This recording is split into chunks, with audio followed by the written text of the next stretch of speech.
196. Drama menuntut nafkah batin S3. Kal meletakkan Askia dengan perlahan di tempat tidur. Namun wajahnya terlihat seperti menahan sesuatu. Sebelum ikut naik ke atas tempat tidur, Kal berusaha mengatur nafasnya lebih dulu. Setelahnya baru ikut naik ke atas ranjang. Tanpa basa-basi, ia langsung mendekatkan wajahnya ke arah sang istri. Kemudian, cuk! Ia mengecup lama dahi Askia yang memerah akibat kepentok pintu tadi. Askia pun memejamkan matanya. Ia sangat menikmati lembutnya sentuhan dari sang suami. Gadis itu juga dibuat melayang karena menghirup aroma sabun yang sangat harum dari tubuh Kal. Sebab sebelum ke kamar Kal menyempatkan untuk mandi lebih dulu. "Masih sakit gak, sayang?" tanya Kal setelah selesai melakukan permintaan sang istri. Askia menyipitkan matanya, seolah merasakan apakah rasa sakit itu masih ada. Masih dikit." Kal mengangguk pelan. "Oke." Cuk. Lagi-lagi ia melakukan hal yang sama. Setelahnya ia mengelus kepala Askia dengan lembut. "Gimana, sayang? Udah sembuh, Bang?" Kal menghembuskan nafas lega. Askia pun menunggu apa yang selanjutnya akan dilakukan oleh sang suami. Ia berusaha menekan egonya dan akan pasrah jika Kal ingin melakukan apa saja. Bukannya melanjutkan aktivitasnya, Kal justru bergeser ke samping dan merebahkan tubuhnya di samping Askia. Membuat gadis itu menautkan alisnya heran. "Ini Kal kenapa malah tiduran? Apa dia gak nafsu sama aku? Apa aku kurang menarik? Atau justru dia habis dapat kehangatan dari selimut tetangga? Makanya dia mandi lagi." Padahal kan tadi sore udah mandi, batin Askia semakin curiga. Sebab Kal masuk dengan posisi badan yang masih lembab serta rambut berembun, menandakan bahwa ia habis mandi sekaligus keramas. "Kamu udah ngantuk gak, sayang?" tanya Kal tanpa menoleh pada Askia, karena posisi tidurnya telentang. "Belum," sahut Askia masih dengan nada lembut karena stok kesabarannya masih banyak. "Kok belum ngantuk? Besok kamu mau kerja loh, sayang. Entar di kerjaan malah ngantuk kan bahaya. Bisa masuk dalam kuali." Canda Kal untuk mencairkan suasana yang sebelumnya sempat menegang. "Apaan sih, Bang?" Askia terlihat mencebik. Ia mulai bete pada Kal. "Kan emang bener, besok kita udah masuk kerja." "Iya, tapi aku belum ngantuk." Sungut Askia mulai melirik sinis Kal. "Ini laki-laki kenapa nggak peka banget sih? Masa ya aku yang mulai duluan? Kan gak mungkin. Gengsi banget kalau aku harus bilang, 'Abang, unboxing adek dong.' Apa jangan-jangan Kal beneran habis minta jatah gaya helikopter sama Aminah?" Askia berperang dengan pikirannya sendiri. Entah kenapa otaknya selalu berpikiran buruk serta salah faham pada suaminya sendiri. "Ya udah, sini tidurnya sambil aku peluk biar cepat ngantuk." Kal mengulurkan tangannya. Plak! Tangan Askia sangat tidak ramah. Ia menangkis keras tangan Kal. "Oh wah, gelap." Sungutnya sambil berbalik memunggungi Kal. Kal geleng-geleng kepala sambil tersenyum. Kemudian ia melingkarkan tangan di perut sang istri. Ia menempelkan tubuhnya di punggung wanita yang emosian tersebut. Tidak lupa sesekali ia menciumi tengkuk Askia. "Sayang, maaf ya. Aku belum bisa buat memberikan kamu nafkah batin," bisik Kal. Sebab ia faham dengan apa yang ada di kepala sang istri. Dari raut wajah hingga bahasa tubuhnya, Kal dapat merasakan itu semua. Karena tatapan mata Askia malam ini juga terlihat lebih bersinar. Askia sedikit kaget dan takjub karena Kal selalu mengerti akan dirinya. "Siapa juga yang minta nafkah batin?" Gerutu Askia sok jual mahal. Ia gengsi untuk mengakui semua itu. "Oke, mungkin aku salah mengira kali, ya. Tapi kamu mengharapkannya atau tidak, aku tetap meminta maaf karena belum bisa memberikan malam pertama itu," bisik Kal lagi. "Iya, aku tahu. Karena kamu habis ngasih nafkah batin ke tetangga, kan? Tuduh Askia sarkas. Hahaha. Bukannya kaget atau marah, kau justru tertawa sangat renyah. Sebab tawa itu sudah ia tahan sejak Askia meminta ciuman sebagai obat tadi. Kok malah ketawa? Sih, jangan-jangan bener kan kamu habis dari rumahnya Aminah? Tuduh Askia semakin menjadi jeti. Cie, ada yang cemburu buta. Baru aja suaminya ngobrol sebentar di bawah, pikirannya udah melayang ke rumah tetangga aja. Ledek kau masih terkekeh geli. Aku gak cemburu. Tapi tadi aku lihat dari jendela, kamu gak ada tuh sama Abi di taman belakang. Aku di taman belakang kok. Sayang. Bohong. Kalau kamu ada di sana, kenapa pas aku intip kamunya gak ada? Abi juga gak terlihat di sana. Cie, ada yang ngintipin suaminya ternyata. Bukannya menjelaskan, kau justru semakin meledek Askia. Aku gak ngintip. Cuma penasaran aja karena kamu gak balik-balik. Kamu ngintipnya kapan? Kali ini kau bertanya serius. Barusan 10 menit sebelum kamu masuk. Oh, itu aku udah masuk rumah. Sayang. Tapi aku gak langsung ke sini. Karena badanku gerah. Aku takut bau badan pas tidur di samping kamu. Jadinya tadi aku mandi dulu. Sebenarnya bukan takut bau badan. Karena kau yakin tubuhnya masih wangi. Tapi ia mandi untuk jaga-jaga. Kali aja Askia akan mengiyakan permintaannya, pikir kau. Kalau cuma takut bau badan, kenapa harus keramas juga? Jangan-jangan bukan untuk ngilangin bau badan, tapi buat ngilangin bau-bau pelukan pelakor. Kau menghela nafas kasar. Sayang, suamimu ini laki-laki yang insya Allah hanya akan setia pada satu orang perempuan. Dan gak akan melakukan hal yang tidak terpuji. Meskipun aku belum mendapatkan hakku sebagai suami dari kamu istriku. Aku masih punya harga diri, Askia. Tegas kau, suaranya terdengar serius agar Askia percaya. Tapi kamu Ustadz, kau... Sentak Askia. Emangnya kenapa kalau aku Ustadz? Harusnya kamu percaya pada aku, karena aku seorang Ustadz dan tahu dengan agama, serta dosa. Aku takut dipoligami. Karena sebagian laki-laki yang berilmu dan tahu agama akan melakukan poligami.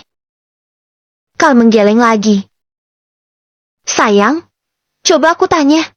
Abiku siapa? Profesi beliau apa? Ustadz. Kalau abi kamu? Ustadz juga. Om kamu? Ustadz juga.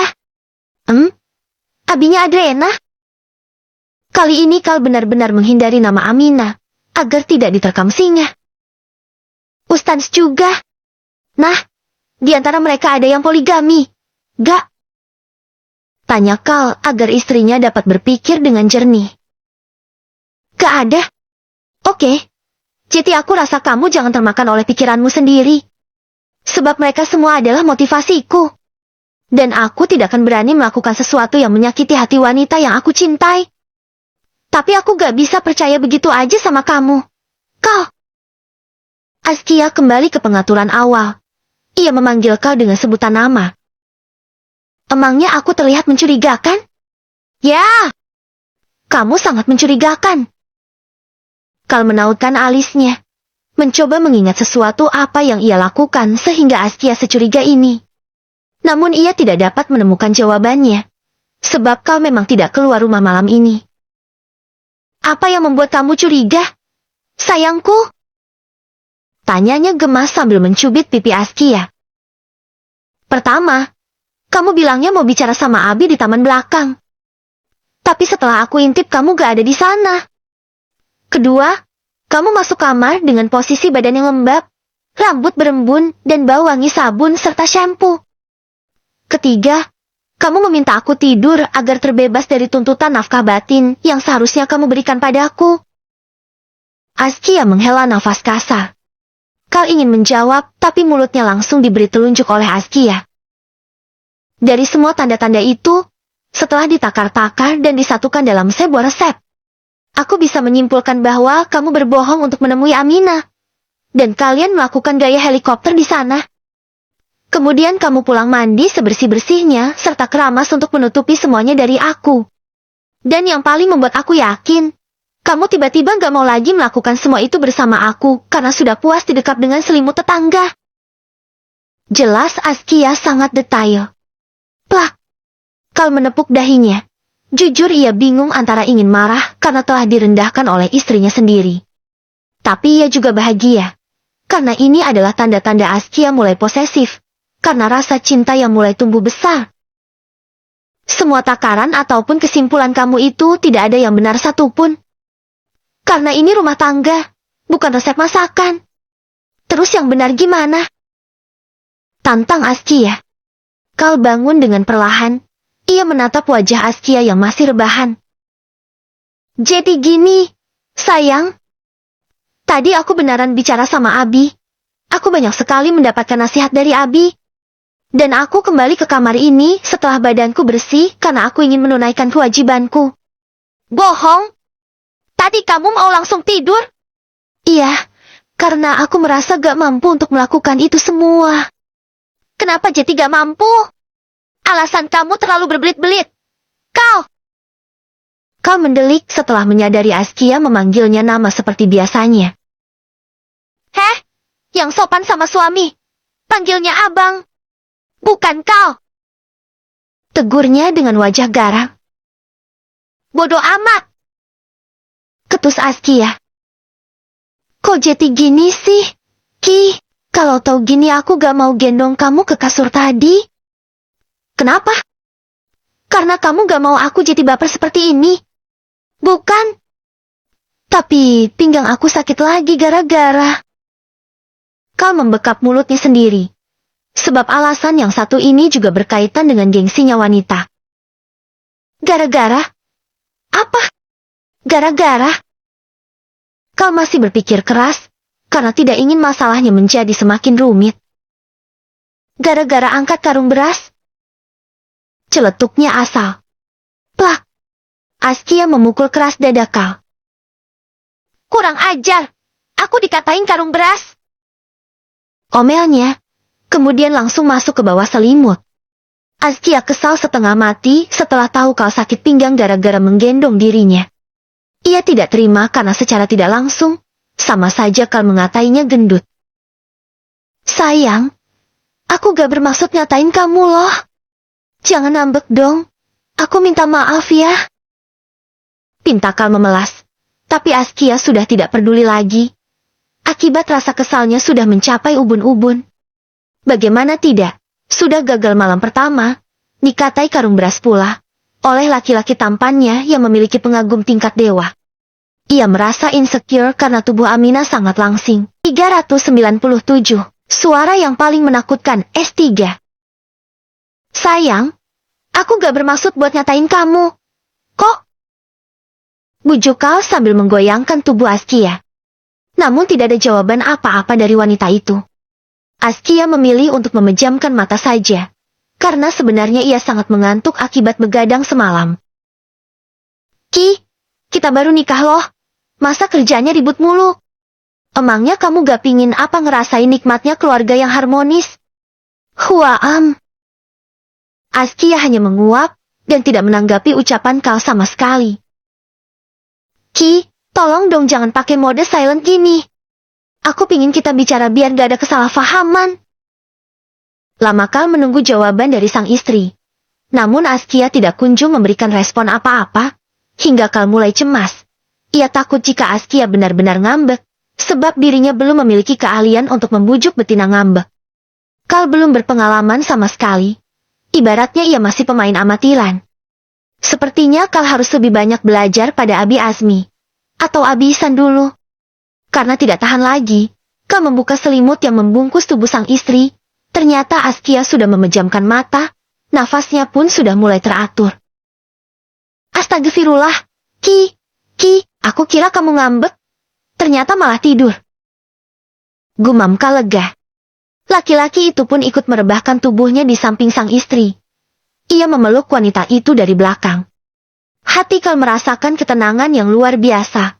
Sebab sudah 2 malam ini bisa tidur sambil memeluk pujaan hatinya. Kau masih antara percaya dan tidak. Jika wanita yang selalu ia perjuangkan di sepertiga malam melalui jalur langit itu benar-benar menjadi kekasih halalnya. Yang paling membuat hatinya berbunga-bunga adalah, malam ini Askia tidur di kamarnya.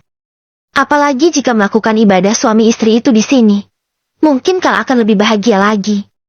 Waktu berlalu, tak terasa udara dinginnya pagi serta suara azan berkumandang memecah keheningan malam. Askia menggeliat karena merasa sudah puas tidur. Ia pun perlahan-lahan mengerjapkan mata. Perasaan lembut dan sejuk tiba-tiba menerpa hati gadis cantik itu, sebab di hadapan matanya nampak seorang lelaki tampan yang tengah terlelap. Askia mengulurkan tangan perlahan, membelai lembut wajah laki-laki yang semula tidak pernah ia bayangkan untuk menjadi pasangannya tersebut. Ternyata suamiku ini tampan banget, ya. Gumamnya tanpa sadar. Alangkah terkejutnya Askia, karena laki-laki yang tengah tertidur itu langsung membuka matanya. Baru sadar, kalau aku tampan. Ucap Kal sambil memiringkan tubuhnya menghadap Askia. Enggak. Sepertinya aku salah bicara. Askia langsung melompat dari tempat tidur. Ia berlari menuju kamar mandi dan... Bruk! Arge! Askia dan Kal lagi-lagi menjerit bersamaan. Karena Askia menerobos pintu kamar mandi yang masih tertutup, mengakibatkan kejedot pintu lagi. Kal pun segera melompat dari tempat tidur untuk menghampiri sang istri. Sayang, makanya hati-hati. Shouting sih boleh, tapi jangan juga sampai membahayakan diri kamu seperti ini. Omel Kal sambil mengusap dahi Askia. Plak! Tangan Kal ditangkis dengan keras, karena shouting dan malu. Askia tidak berbicara apa-apa, ia memilih untuk masuk ke kamar mandi saja. Brek! Pintu kamar mandi ditutup keras oleh Askia. Tidak lupa ia mengunci pintu itu rapat-rapat. Setelah dirasa aman, ia bersandar di pintu kamar mandi. Gadis itu memegangi dadanya sambil memejamkan mata. Ya Tuhan, aku kenapa? Apa yang terjadi pada diriku? Kenapa jantung ini seperti akan keluar dari tempatnya? Tolong dong jantung, jangan membuat aku seperti orang sakit jiwa di depan Kal. Batin Askia sambil bernafas dari mulut, akibat pernafasannya terasa menyempit. Beberapa saat kemudian, mereka telah selesai melakukan sholat subuh berjamaah. Suasana yang biasanya sangat santai tiba-tiba menjadi canggung. Entah kenapa setelah 2 hari yang mereka lewati belakangan, membuat getaran hati serta detakan jantung mereka berpacu cepat saat berdekatan. Aduh, aku harus memulai pembicaraan apa lagi sama Askia, ya. Sepertinya materiku udah habis buat ngobrol sama dia. Batin Kal sembari meremas kuat jemarinya sendiri. Saat ini posisi 2 orang itu saling duduk di tepi ranjang. Tapi bedanya Askia duduk di tepi kiri, sedangkan Kal duduk di tepi kanan, dan saling memunggungi satu sama lain. Sudah hampir 1 jam mereka dalam keheningan seperti ini. Bang, kok kamu diam aja? Sih, aku gak tahu harus bicara apa. Kita juga gak mungkin diam-diaman seperti orang sakit gigi begini. Rasanya gak enak banget. Bang. Batin Askia. Sembari memiringkan sedikit kepalanya melirik Kal. Keduanya sama-sama mengatur nafas, lalu berbalik badan bersamaan. Bang. Sayang. Suara itu terucap di waktu dan detik yang sama, membuat keduanya semakin canggung. Ada apa? Sayang. Kamu mau bicara apa? Tanya Kal sambil berusaha menetralkan perasaannya. Gak apa-apa. Kamu aja dulu. Sahut Askia. Kamu aja, sayang. Soalnya aku gak ada materi apa-apa kok. Jelas Kal apa adanya. Oh, jadi gini. Aku mau nanya. Kal bergeser mendekati sang istri. Ia menatap serius wajah Askia yang ingin berbicara dengannya. Mau nanya apa? Sayang? Askia menunduk sembari meremas spray yang diduduki. Klek. Ia pun menelan saliva untuk menetralisir tenggorokan sekaligus mengurangi rasa gugupnya karena sebenarnya Askia juga tidak punya materi apa-apa. Tadi hanya basa-basi belaka. Bicara aja, sayang. Desak Kal. Aku cuma mau nanya. Pinggang kamu masih sakit gak? Bang. Ceplos Azkia, tapi beberapa detik kemudian ia merasa pertanyaan itu salah. Karena dapat mengakibatkan otaknya traveling kemana-mana. Dan bisa saja kau juga akan salah faham. Masih sih, sayang. Tapi, mau aku pijitin? Gak. Setelah Azkia cepat, karena ia tahu kemana arah pembicaraan ini akan berlabuh. Mi, anak-anak pada kemana? Tanya Asmi. Ia dan Cindy telah siap di hadapan meja makan dengan sepiring nasi goreng di hadapan masing-masing. Cindy mengangkat kedua bahunya. Umi juga gak tahu. Palingan di kamar kali. Mungkin bentar lagi turun. Kan mereka tahu waktu sarapan di rumah ini jam berapa. Sahutnya santai. Iya, sih. Ya udah, kalau gitu kita tungguin semuanya turun aja ya baru sarapan. Karena kan sekarang kita ada mantu. Jadi gak enak sarapan duluan. Cindy mengangguk setuju. Dan hanya berselang beberapa detik, terdengar suara tapak kaki menuruni tangga.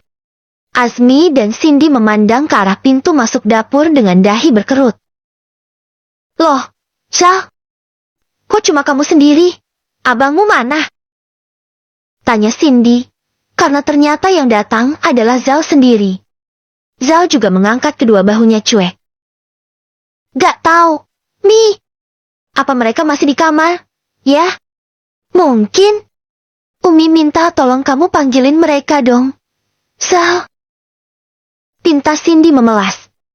Sontak Zal langsung menggeleng dengan wajahnya yang pucat. Gak mau. Mi. Kok gak mau sih? Nak. Biasanya kamu gak pernah membantah Umi. Aku takut ganggu pengantin baru. Mi. Sahut Zal sambil nyenyir kuda. Udah. Gak usah takut. Palingan mereka masih di kamar karena ngobrol aja. Tapi kalau mereka lagi ngapa-ngapain gimana? Tantang Zal. Kamu tenang aja. Umi bisa jamin mereka gak ngapa-ngapain. Ucap Cindy meyakinkan. Sebab ia yakin Azkia tidak akan mau diapa-apakan oleh Kal secepat ini. Benar loh ya. Umi tanggung jawab kalau ada apa-apa. Iya. Ayo sudah sana. Kasihan abi kamu kelamaan nunggu. Kita udah mau sarapan ini. Desak Cindy sambil mendorong pelan punggung Zal. Dengan langkah pelan dan sedikit berjinjit seperti maling, Zal berjalan mendekati kamar pengantin baru tersebut. Hatinya was-was mendekati kamar itu. Zal pun tidak ingin langsung mengetok pintu. Tapi ia memilih untuk menempelkan kuping lebih dulu agar dapat mendengar suara di dalam. Ia ingin memastikan bahwa keadaan aman terkendali. Lagi lebih cepat lagi dong. Sayang. Biar cepat selesai. Suara jeritan Kal itu seketika membuat Zal merinding parah. Lebih menakutkan daripada mendengar suara tawa Mbah Kunti. Ini juga udah cepat, Bang. Kamu lama banget sih. Aku udah capek ini. Balas Azkia setengah mengomel dengan nafas yang terdengar ngos-ngosan. Nanggung. Sayang. Habisnya enak banget sih. Aku jadi gak mau udahan. Tapi aku udah capek. Bang. Zal menutup kedua kupingnya sambil berlari ke bawah. Umi. Abi. Kupingku tidak suci lagi. Jeritnya seperti orang kesurupan sambil berlari kencang. Ke-398, pikiran kotor S3. Zal berlari menuruni tangga dengan kaki yang terasa lemas bagaikan tidak menapak di bumi. Bulu kuduknya pun merinding parah. Rasanya Zal ingin langsung pindah alam saat mendengar desahan abangnya tadi. Umi! Abi! Tolong! Teriak Zal lagi. Bi, itu Zal kenapa? Jangan-jangan di atas terjadi sesuatu. Tanya Cindy panik. Abi juga gak tahu. Mi, sebaiknya kita cek aja. Cindy dan Azmi pun berdiri karena menghampiri Zal. Sebab posisi anak itu saat ini masih berlari menuruni tangga. Mereka sangat kaget dan menduga terjadi sesuatu pada dua pengantin baru yang tak kunjung keluar kamar tersebut. Teriakan yang bagaikan petir itu pun terdengar di telinga Kal dan Askia yang sedang asik di tempat tidur. Bang, itu suara Zal. Kan? Ada apa ya? Apa jangan-jangan dia habis lihat penampakan? Suaranya sampai pakai speakerphone gitu. Tanya Askia menghentikan pijitannya. Aku juga gak tahu, sayang. Tapi gak mungkin pagi-pagi gini ada hantu. Aku udah 20 tahun lebih tinggal di rumah ini, gak pernah ketemu yang namanya hantu. Sahut Kal santai. Kalau bukan gara-gara lihat hantu, terus gara-gara lihat apa? Gak tahu. Apa jangan-jangan dia ngintipin kita? Gak mungkin. Kalaupun dia ngintipin kita, kenapa sampai jejeritan gitu? Padahal kan kita nggak ngapa-ngapain. Askia mengangguk setuju, ada benarnya juga yang dikatakan oleh Kal. Iya juga ya. Tapi sebaiknya kita cek aja bang, aku penasaran. Lengeh Askia. Nanti aja ya, sayang. Masih nanggung ini, aku masih mau lagi. Habisnya pijitan kamu enak banget. Gak bisa, bang. Jiwa kepo Askia sudah meronta-ronta, sehingga ia menyambar hijab bergonya yang tergantung di balik pintu, dan mengenakannya asal. Kal pun terpaksa mengikuti istrinya. Zal, ada apa? Teriak Cindy dan Azmi kompak menahan tubuh Zal yang masih ingin berlari padahal di ujung tangga telah ditunggu oleh kedua orang tuanya. Wajah Zal terlihat pucat karena ketakutan seperti habis bertemu hantu. Zal ingin menjawab, tapi nafasnya tersengal-sengal. Lidahnya pun merasa tercekat hingga tidak mampu mengeluarkan suara. Azmi mengusap-usap bahu sang anak. Zal, atur nafasnya dulu, nak. Huh. Bocil yang sudah beranjak remaja itu berkali-kali membuang nafas hingga ia sedikit merasa lega. Sekarang kamu ceritakan sama Umi dan Abi. Tadi kamu kenapa teriak-teriak? Biasanya kamu gak pernah seperti ini. Tanya Cindy tidak sabar. Itu. Baru saja Zal ingin menjelaskan. Ada apa Zal? Kamu baik-baik aja? Kan? Apa yang terjadi? Cecer Kal yang tiba-tiba muncul bersama sang istri. Zal menutup matanya dengan kedua tangan saat menoleh. Karena Kal keluar kamar tanpa mengenakan baju. Laki-laki itu hanya mengenakan celana pendek sebatas paha saja. Sedangkan Askia mengenakan baju tidur dan hijab bergo yang dipakai secara asal. Karena Askia sangat penasaran ingin tahu apa yang terjadi. Berarti benar yang aku dengar tadi. Abang lagi jihad sama Mbak Askia. Ya Tuhan, maafkan aku. Aku tidak sengaja menguping. Aku tahu ini dosa. Tapi jika bisa waktu diputar kembali, aku janji tidak akan melakukan dosa itu. Aku menyesal ya Allah. Sepertinya mandi dan sholat tobat adalah cara yang tepat untuk menghilangkan suara-suara ini. Batin Zal, sebab suara desahan Kal masih terngiang-ngiang di telinganya. Zal, kamu kenapa? Tanya Cindy semakin panik. Bahkan ia menepuk-nepuk bahu sang anak yang mendadak aneh. Ada yang salah ya sama abang? Tanya Kal sambil menautkan alisnya. Abang gak pakai baju. Aku gak mau lihat. Celetuk Zal di balik wajah yang tertutup tangan. Emangnya kenapa kalau abang gak pakai baju? Gak ada yang salah, kan? Kamu sehat kan? Zal, jangan bilang kamu nafsu lihat tubuhku yang kekar ini. Canda Kal sambil terkekeh geli. Askia menyikut perut sang suami karena tidak enak pada Azmi dan Cindy yang menatap mereka bertiga penuh tanda tanya. Zal yang mendengar tuduhan menjijikan dari abangnya itu pun bergidik ngeri. Ia semakin geli dan ingin menggaruk seluruh tubuhnya. Abang jangan aneh-aneh ya. Aku masih waras. Omel Zal tidak terima. Kalau gak apa-apa, terus kenapa kamu jadi takut lihat abang? Abang kenapa harus keluar gak pakai baju gini? Sih? Bukannya menjawab pertanyaan abangnya, Zal justru menanyakan sesuatu yang telah menghantui isi kepalanya. Habisnya tadi abang lagi dipijitin sama Askia. Kamu malah teriak-teriak seperti dikejar hantu. Hah? Zal mendelik. Ia tidak percaya dengan penjelasan Carl, sebab pikirannya sudah terlanjur terbang ke angkasa. Jadi tadi abang lagi dipijit sama Mbak Aski ya? Tanyanya lagi, agar bisa membersihkan isi kepalanya yang kotor. Iya. Emangnya kenapa? Jangan bilang kamu jerit-jerit gara-gara nguping di depan pintu kamar abang. Tuduh Carl sambil menatap tajam sang adik. Iya, tapi kenapa abang pakai mendesah segala? Ya karena sakitlah. Tapi kenapa abang bilang enak? Tanya Zal lagi. Aduh Zal, namanya juga dipijit. Ya pasti ada sakit campur enaknya juga lah. Kamu pasti mikirnya aneh-aneh, kan? Jangan bilang kamu teriak gara-gara mengira abang sama Mbak Askia lagi jihad. Zal menganggukkan kepala sambil menunduk. Nampak senyuman getir terukir di bibir laki-laki itu. Ia sangat malu pada orang-orang. Astagfirullahalazim, Zal. Pekik Cindy dan Asmi kompak. Dua orang tua itu sampai tepuk jidat karena tidak habis pikir dengan kelakuan anak remajanya. Maaf, habisnya abang pakai mendesah segala. Jawab Zal membelah diri. Makanya otak itu dipakai mikir yang baik-baik. Jangan mikirin yang aneh-aneh.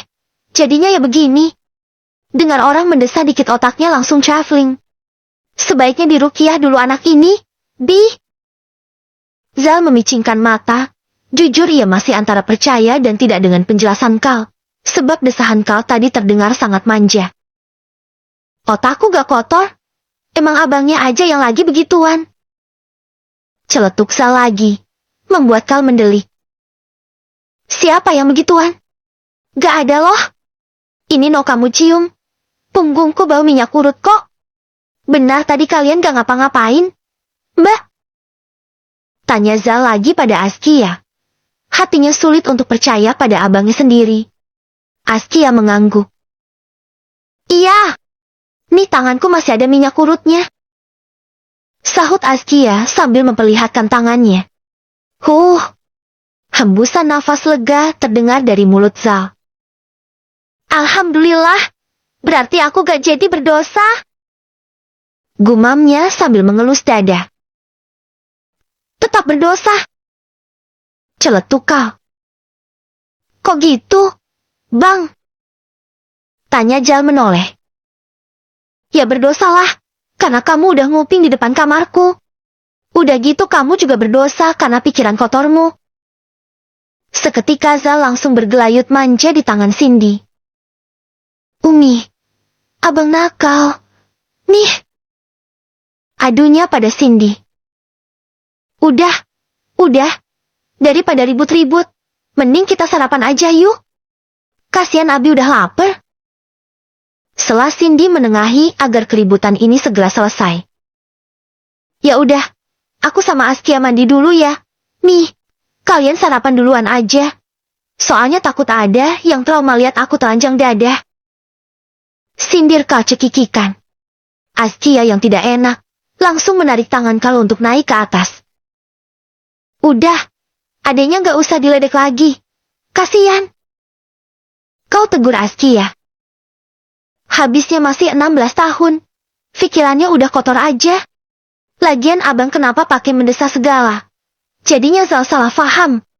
Yang salah itu bukan aku, tapi dia. Mungkin ini hukuman buat orang yang suka nguping. Carl masih tidak bisa menahan tawanya. Ia merasa Zal sangat lucu.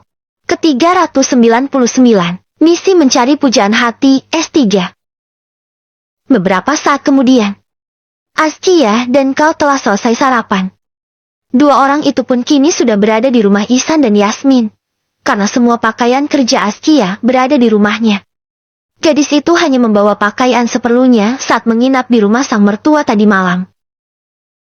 Ki, kamu biasa kerjanya naik apa? Tanya Carl antusias. Saat ini Askia tengah mengenakan chef jaketnya di hadapan cermin. Ia mulai berani buka-bukaan di hadapan Carl. Biasanya aku naik mobil. Jawab Askia sambil fokus menatap cermin. Seketika raut wajah Carl berubah sedih. Ya, padahal aku pingin banget nganterin kamu kerja. Tapi, sayangnya aku gak punya mobil. Aku cuma punya motor. Udah butut lagi. Gumam Kak Sendu. Askia berbalik. Ia dapat melihat kesedihan mendalam di wajah sang suami. Membuat gadis itu tidak tega. Walaupun Askia suka galak dan kasar, tapi ia juga bisa mendadak lembut bak permen kapas ketika melihat orang yang ia sayangi bersedih. Gadis itu berjalan mendekati sang suami. Ia mengelus lembut bahu Kal. Ayo! Serunya sambil tersenyum lebar. Kal yang sedang duduk itu mendongak.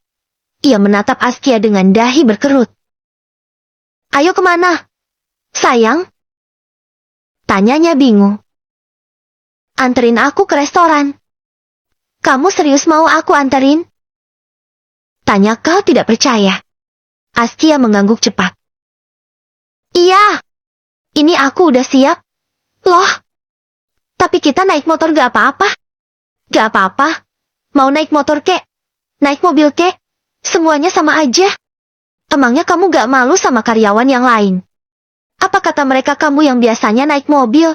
Setelah punya suami malah diantarin naik motor. Kenapa harus malu? Lagi pula mobil yang biasanya aku pakai. Itu mobil Abi. Dan kalaupun sekarang naik motor yang penting itu milik kamu sendiri. Pastinya aku akan lebih bangga. Kal ternganga. Ia tidak percaya jawaban Askia akan seperti ini. Padahal ia telah menduga bahwa istrinya itu memiliki gengsi yang tinggi. Ternyata Kal salah besar. Askia sangat sederhana dan tidak memiliki rasa gengsi, terkecuali gengsi pada pasangannya sendiri. Makasih, sayang. Kal tersenyum bahagia saat menggandeng tangan sang istri menuruni anak tangga. Anak-anaknya Abi udah pada rapi aja. Ini kunci mobilnya. Ki. Sapa Isan.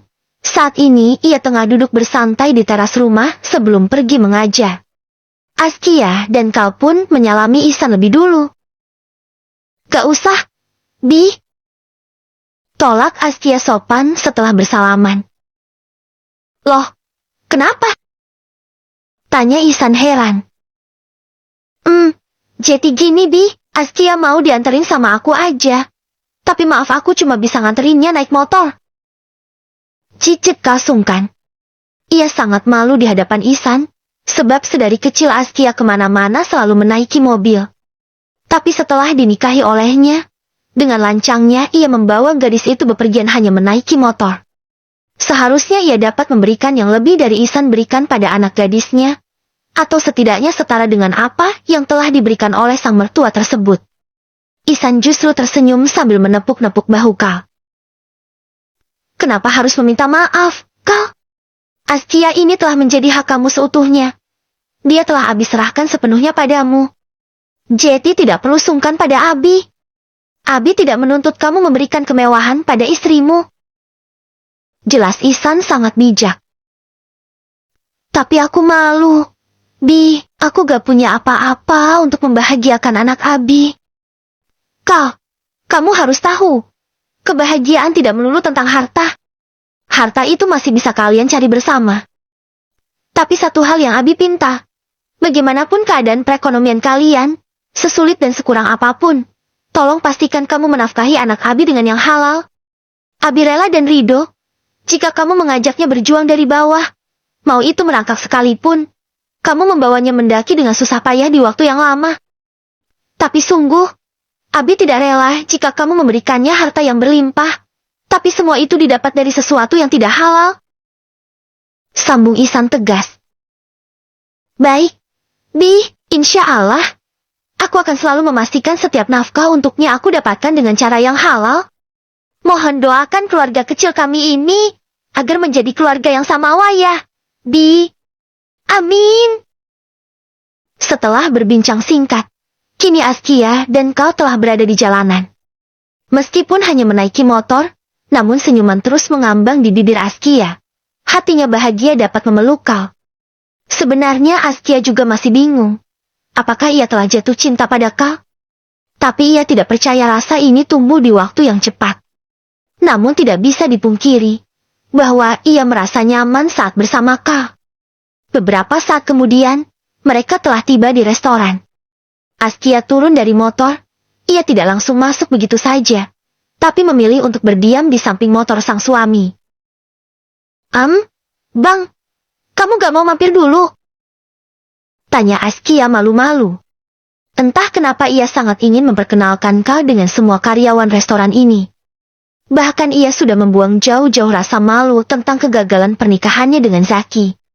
Bagi Askia saat ini yang terpenting adalah masa depan, dan tidak perlu menengok pada masa lalu. Walaupun sesekali bayang-bayang Zaki menghantui pikirannya. Carl melirik ke arah jam tangannya. Sepertinya nggak dulu deh, sayang. Tolak Carl. Loh, kenapa? Tanya Askia dengan wajah manyun. Sebentar lagi aku harus ngajar.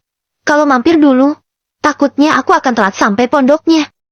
Beneran mau langsung ke pondok? Iya. Ini aku gak akan pulang ke rumah lagi kok. Tapi langsung ke pondok karena waktunya sudah mepet. Insya Allah di lain waktu, aku akan mampir. Ya udah, tapi ingat, jangan pulang ke rumah tetangga. Ancam Askia galak. Carl nyengir. Ia tidak habis pikir Askia masih saja membahas masalah tetangga hingga sampai di sini. Siap, sayang. Sahut Carl karena malas berdebat. Askia pun mencium punggung tangan sang suami, sebelum Carl pergi dari sana. Di sebuah kantor, nampak semua karyawan telah bekerja. Semuanya bekerja sesuai dengan tugasnya masing-masing. Tapi di salah satu ruangan, nampak seorang wanita yang tengah gelisah. Bahkan ia tidak mengerjakan pekerjaannya dengan serius. Wanita itu justru terlihat melirik ke arah kanan kiri karena mencari keberadaan seseorang. Katanya hari ini mau masuk kerja, tapi kenapa malah gak kelihatan? Ya, batinnya kecewa. Di kantor ini, ruangannya sangat luas dan semua karyawan memiliki meja yang bersekat dengan karyawan lainnya. Sehingga cukup sulit mencari keberadaan orang lain karena terhalang sekat. Apa dia ditaruh di tempat yang jauh dari sini? Ya. Aduh, percuma dong aku udah dandan cantik ngalah-ngalahin badut dan pakai parfum sebotol. Tapi gak bisa ketemu sama dia. Wanita itu berpikir keras. Bagaimana caranya agar bisa mencari keberadaan pujaan hatinya tersebut. Sungguh hatinya tidak tenang sebelum melihat wajah yang setiap hari selalu ia rindukan itu. Tik, aku ke toilet dulu. Ya. Beritahunya pada wanita yang duduk bersebelahan dengannya. Kok pagi-pagi udah mau ke toilet aja? Jangan lama-lama. Ya. Takut dicariin bos. Sahut temannya. Iya deh. Aku gak akan lama-lama. Berapa menit? Gadis itu menyipitkan mata. Gak tahu. Tergantung cepat atau gak ketemunya. Hah? Wanita bernama Tika itu ternganga. Kamu amnesia? Tanyanya polos. Enggak. Terus kenapa bisa lupa dengan letaknya toilet? Wanita itu pun langsung membekap mulutnya sendiri setelah menyadari ucapannya salah. Ia tidak ingin ada yang curiga apalagi sampai tahu tentang misinya. Sebab peraturan di kantor ini dilarang berpacaran sesama karyawan. Meskipun tidak berpacaran, ia tetap takut jika orang-orang akan salah faham dan akan berdampak dengan pekerjaannya.